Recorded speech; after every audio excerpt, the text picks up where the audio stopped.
Good morning. Welcome to JK ICC. My name is Pooja and I am here to teach you daily current affairs. So guys, without getting a further ado, let's get started with the first news of the day is Devendra Kula वेललार। तो guys ये news में क्यों थी ये मैं आपको अभी थोड़ी देर में बताऊंगी। तो पहले मैं बताती हूँ इस कम्युनिटी की मैं बात करती हूँ। इस कम्युनिटी का नाम है द पल्लार कम्युनिटी। ये पल्लार कम्युनिटी कहाँ की है ये आपसे पूछा जा सकता है एग्जाम में कि ये जो पल्लार कम्युनिटी है ये कहाँ की है। ये पल्लार कम्युनिटी तमिलनाडु की है। ये सब कास्ट है ऑफ पीजेंट की और ये एक शेड्यूल कास्ट कम्युनिटी है। ठीक है, तो ये जो कम्युनिटी के जो मेंबर्स हैं ये अपने आप को देवेंद्र कुला वेललार नाम से जानते हैं। क्यों? क्योंकि ये बोलते हैं कि हमें जो बनाया है, हमें क्रिएट किया है, हमें ये गॉड देवेंद्र ने क्रिएट किया है, इसीलिए इस कम्युनिटी को देवेंद्र कुला वेललार से जाना जाता है। तो गाइज अब ये न्यूज में क्यों थी? क्योंकि मीडिया ने रिपोर्ट किया है about it's D listing from the schedule caste. तो मीडिया ने कुछ एक ये जैसे मैं आपको ये बताया मैंने ये स्टेटमेंट, ये न्यूज की जो कटिंग है इसमें ये बताया गया था कि लाइक ये जो ये कम्युनिटी है इसको शेड्यूल कास्ट से डी लिस्ट किया जा रहा है और ये एक मिस इन्फॉर्मेशन थी जो किसने क्लियर किए है? Ministry of social justice and empowerment ने इसको क्लियर किया है। और मिनिस्ट्री ने बताया है कि कैबिनेट ने कुछ अप्रूव किया है कि वो कैटेगराइज कर रहे हैं 7 SC कम्युनिटीज को, ठीक है, इनटू द देवेंद्र कुला वेललार। तो ये गाइस आपने पीछे कभी न्यूज में सुना होगा कि कैटेगराइजेशन हो रही है सब कास्ट की। क्यों?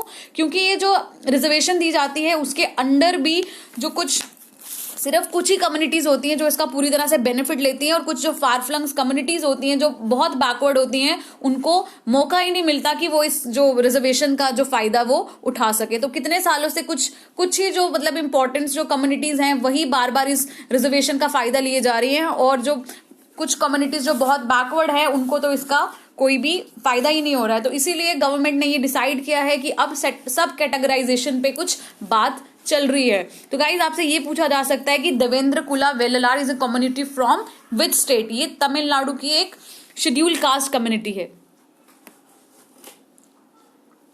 Next is e Chhawani portal launch. तो छावनी किसको बोलते हैं? आपने सुना होगा जम्मू में भी कुछ एरिया है जिसको छावनी के नाम से बोलते हैं। तो छावनी वो एरियाज होता है, आपने जैसे कंटोनमेंट बोर्ड का नाम सुना है, कंटोनमेंट एरिया होता है जहां पे जो आर्मीज ऑफिसर या जो आर्मी के जो लोग हैं उनकी फैमिलीज जिस एरिया में रहती हैं उसको आपने सुना होगा कंटोनमेंट एरिया बोलते हैं, कैंट एरिया बोलते हैं। तो उसको जो हिंदी लैंग्वेज में क्या बोलते हैं? छावनी एरिया। तो एक ई छावनी पोर्टल लॉन्च किया गया है। ये तो आपको नाम से ही पता चल रहा है। तो किस लिए होगा ये पोर्टल क्रिएट किया गया है कि ताकि ये ऑनलाइन जो सिविक सर्विसेज हैं वो प्रोवाइड कर सके कुछ 20 लाख रेजिडेंट्स को of 62 cantonment boards across the country.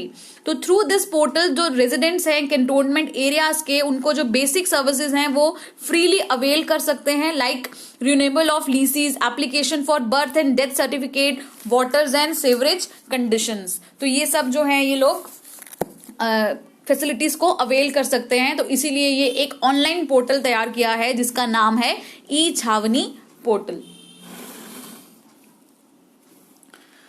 Next is France passes bill to battle extremism. तो आपने देखा होगा कि फ्रांस में या जो फ्रांस कंट्री है उसमें बहुत ज्यादा जो आपको अटैक्स आपने सुना होगा, लोकल अटैक्स जो हैं वो देखने को मिलते हैं। तो इसीलिए फ्रांस ने एक बिल पास किया है कि वो एक्सट्रीमिज्म से लड़ सकें। तो वो बिल किस लिए है? फ्रांस के पार्लियामेंट ने एक बिल पास किया है जिससे स्ट्रेंथन्ड होगा oversight of mosque, schools and sports club to safeguard France from the radical Islamist and respect for the French values. तो ये इन्होंने जो है बिल पास किया है उस बिल में क्या है? इन्होंने ये डायरेक्टली इस्लामोफोबिया के बारे में नहीं है बट इन्होंने कहीं ना कहीं इनडायरेक्टली इस बिल में बताया है कि ये ओवरसाइट करेंगे जो मॉस्क होती हैं स्कूल्स को या ओवरसाइट जो स्पोर्ट्स क्लब्स हैं उनको देखेंगे जो ताकि उनको सेफ गार्ड कर सके फ्रॉम द रेडिकल इस्लामिस्ट और इंश्योर कर सके respect for the French values. तो गाइस हमारे प्रियम्बल जो हमारा प्रियम्बल है जिसको आप इंडेक्स बोलते हो कॉन्स्टिट्यूशन का, उसमें भी हमारे कुछ फ्रेंच वैल्यूज आपको देखने को मिलती हैं। जब फ्रेंच रेवोल्यूशन हुआ था तो उस दौरान क्या हुआ था, कुछ वैल्यूज जो थी वो ऑल ओवर द वर्ल्ड हमें देखने को मिली। तो क्या थी वो वैल्यूज? तो दो वैल्यूज मैं आपको बताती हूँ, बाकी एक और वैल्यू है वो आप मुझे कमेंट सेक्शन में लिख के बताएंगे। तो वो जो वैल्यूज हैं वो कौन सी हैं? One is liberty, other one is fraternity. ठीक है, ये अभी भी हमारे प्रियम्बल में एज सच ये जो वर्ड्स हैं ये मेंशन्ड है clearly. Next is ICC ruling says it has jurisdiction in Palestinian territories. ठीक है, तो आईसीसी ने एक रूलिंग करके बोला है कि अब उसकी जो पैलेस्टीशियन जो टेरिटरी है पैलेस्टाइन में, उसमें उसकी जुरिस्डिक्शन है। तो इसका ये मतलब नहीं है कि पैलेस्टीन जो आईसीसी है वहां पे वो गवर्न करेगा वहां के एरिया को, इसका ये मतलब नहीं है। खाली आईसीसी ने बोला है कि अब उसकी जुरिस्डिक्शन है वहां पैलेस्टीन में ओवर वॉर क्राइम्स और atrocities committed in the Palestine territories, paving the way for the criminal investigation over the Israeli action। तो अगर आपने देखा है कि इजराइल में और पैलेस्टाइन में इश्यूज हमें देखने को मिलते रहते हैं, उनमें काफी सालों से इश्यूज चल रहे हैं। इश्यूज क्या है कि जेरूसलम जो इसकी कैपिटल है, इजराइल बोलता है वो मेरी कैपिटल है, और पैलेस्टाइन बोलता है कि वो मेरा एरिया है, वो मेरी कैपिटल है। तो उस वजह से हमें इनके इश्यूज जो हैं वो टाइम टू टाइम देखने को मिलते हैं। तो आईसीसी ने रूलिंग में बोला है कि अगर इसराइली जो है, अगर जो इजरायली लोग हैं, अगर वो कुछ एक्शन यहाँ पे कुछ ऐसे करते हैं तो उसके खिलाफ क्रिमिनल इन्वेस्टिगेशंस होंगी। ठीक है, तो जजेस said their decision was based on jurisdictional rules in its founding documents and does not imply any attempt to determine statehood और लीगल बॉर्डर्स। तो उसका ये मतलब नहीं है कि वो बॉर्डर्स जो हैं उसको ऑल्टर करेंगे या लीगल बॉर्डर्स को हटाएंगे या कुछ स्टेटहुड को डिटरमाइन करेंगे, ऐसा उनका कोई भी मकसद नहीं है। उनका सिर्फ ये मकसद है कि उनकी जुरिस्डिक्शन में अगर कोई क्राइम, जुरिस्डिक्शन क्या मतलब वहां के एरिया पे, पैलेस्टाइन के एरिया पे अगर वहां पे कोई वॉर क्राइम या एट्रोसिटीज होती है पैलेस्टीनियन के से बाय द इजराइली, तो उसके ऊपर वो लोग एक्शन लेंगे। तो ये आईसीसी ने भी रिसेंटली ये रूलिंग करा है। ठीक है, तो अब ऑब्वियसली इजराइल तो चुप नहीं बैठेगा। तो मैं आपको बता देती हूँ कि पैलेस्टाइन जो है वो मेंबर है आईसीसी का, but Israel is not a member of ICC.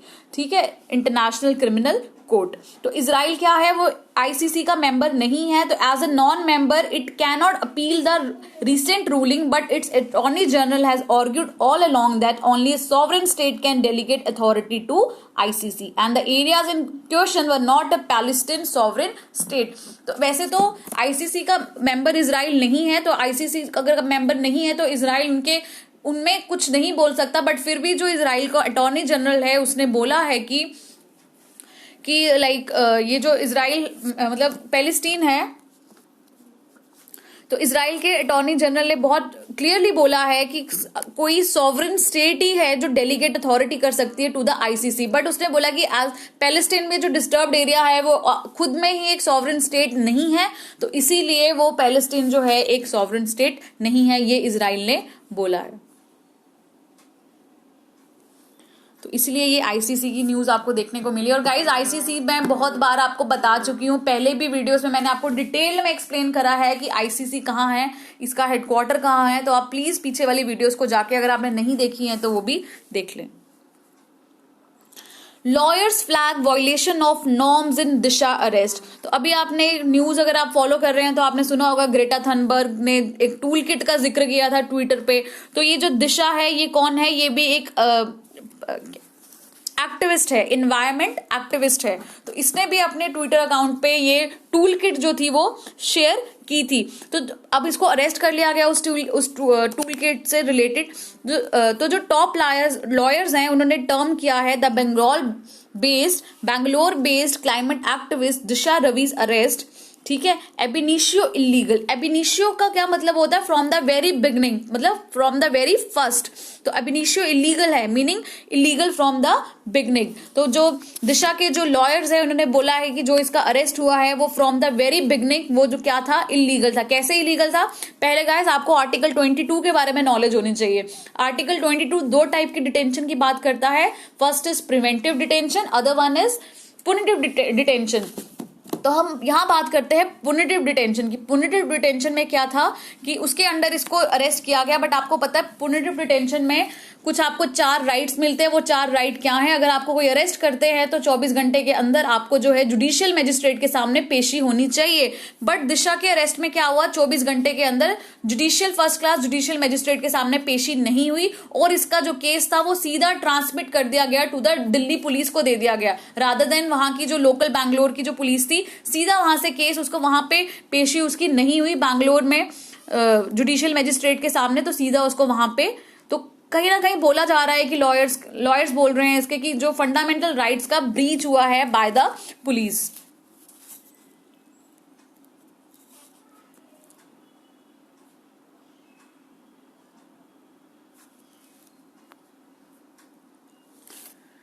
Next is Puducherry lieutenant governor. तो गाइज ये न्यूज में क्यों था, क्योंकि जो किरण बेदी जी हैं उनको हटा दिया गया है लेफ्टिनेंट गवर्नर के पोजीशन से पुडुचेरी के।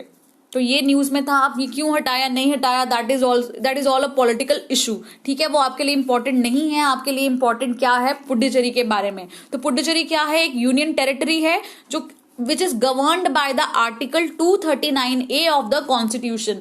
तो आपको ये याद रखना है कि पुडुचेरी जो है ये एक यूनियन टेरिटरी है और इसको कौन से आर्टिकल के अंडर गवर्न किया जाता है, 239 ऑफ द कॉन्स्टिट्यूशन।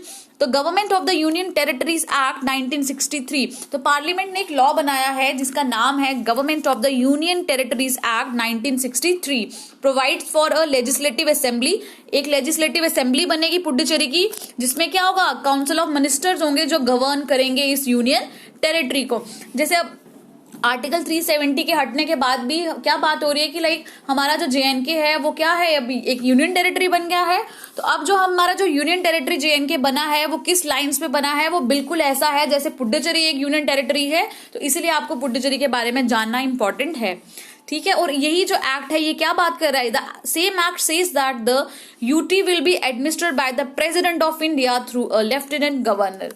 ठीक है, तो ये जो इस एक्ट में ये लिखा गया है कि जो UT है ये कौन एडमिनिस्टर करेगा, प्रेसिडेंट ऑफ इंडिया करेगा थ्रू अ लेफ्टिनेंट गवर्नर। एक इस एक्ट की सेक्शन 44 है, वो अलो करती है द लेफ्टिनेंट गवर्नर को to act in his discretion, मतलब अपने डिस्क्रिशन में एक्ट करना in the matter of law making में। ठीक है, even though the council of minister has a task of aiding and advising him. ठीक है, जैसे काउंसिल ऑफ मिनिस्टर्स होते हैं वो क्या करते हैं, एड एंड एडवाइस के बिना, उसमें आपको पता है कि जो CM है किसी स्टेट का या गवर्नर है वो उनकी एड एंड एडवाइस के बिना काम नहीं कर सकता। बट पुडुचेरी के एक्ट में क्या है कि सारी की सारी पावर्स जो है गवर्नर के पास क्या है, जो लेफ्टिनेंट गवर्नर होता है उसके पास डिस्क्रिशनरी पावर्स हैं, बट क्या है इसमें लॉ मेकिंग में। बट वो काउंसिल ऑफ मिनिस्टर का वो काम है कि एड और एडवाइस करना। अगर तो दोनों के बीच में डिफरेंसेस आ जाते हैं, किन दोनों के बीच में, काउंसिल ऑफ मिनिस्टर्स के बीच में एंड लेफ्टिनेंट गवर्नर के बीच में, तो जल्दी से जल्दी जो लेफ्टिनेंट गवर्नर है वो बिना देरी किए हुए, अगर उसको लगता है कि कोई अर्जेंट काम है जो लोगों के लिए है, तो लॉ मेकिंग का भी अगर काम है वो जल्दी से जल्दी उस एक्ट को या जिसमें उसको प्रॉब्लम है, जिन दोनों के बीच में कॉन्फ्लिक्ट हो रहा है, वो कॉन्फ्लिक्ट किसके पास लेके जाएगा, प्रेसिडेंट के पास लेके जाएगा। देन जो प्रेसिडेंट है वो उसको खुद सॉल्व करेगा।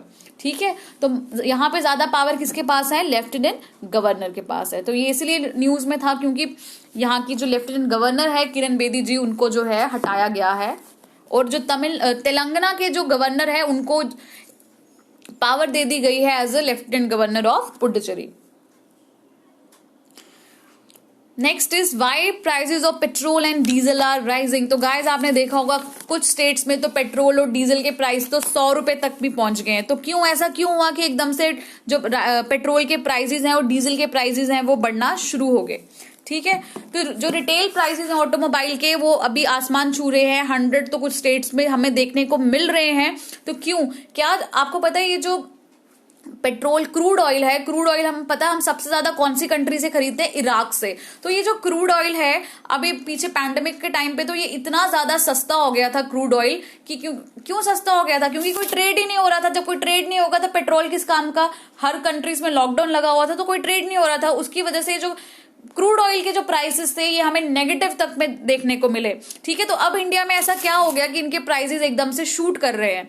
ठीक है, retail petrol and diesel prices are in the theory decontrol और लिंक टू द ग्लोबल ये क्या होता है, मार्केट डिमांड एंड सप्लाई पे इनके जो रेट्स हैं वो वेरी करते हैं। ठीक है, which means that if a crude price fall as a largely been the trend since February, retail prices should also come down. तो अगर ये डिमांड एंड सप्लाई पे क्रूड ऑयल के प्राइसेस हम देखने को मिलते हैं तो ऐसा क्या हो गया, मैंने तो आपको बताया कि जैसे क्रूड ऑयल के प्राइसेस तो सस्ते हो गए हैं अब, बट फिर भी रिटेल प्राइसेस जो थे बढ़ गए। क्यों, क्योंकि गवर्नमेंट ने एक्स्ट्रा टैक्स इन पे लगाना स्टार्ट कर दिया, क्योंकि गवर्नमेंट को इतना नुकसान हो गया इस पैंडेमिक के दौरान। अब तो उनको कहीं ना कहीं से पैसा चाहिए, अब उनको रेवेन्यू चाहिए। वो रेवेन्यू कहां से आएगा? वो रेवेन्यू का सीधा बर्डन वो यहाँ की आम जनता पे डाल रहे हैं, और उसी वजह से आपको जो क्रूड प्राइस है वो देखने को हाई, जो पेट्रोल के प्राइसेस और डीजल के प्राइसेस है वो देखने को मिल रहे हैं। क्यों रीजन क्या है? क्योंकि गवर्नमेंट ने एक्साइज ड्यूटी को बहुत बढ़ा दिया है। ठीक है,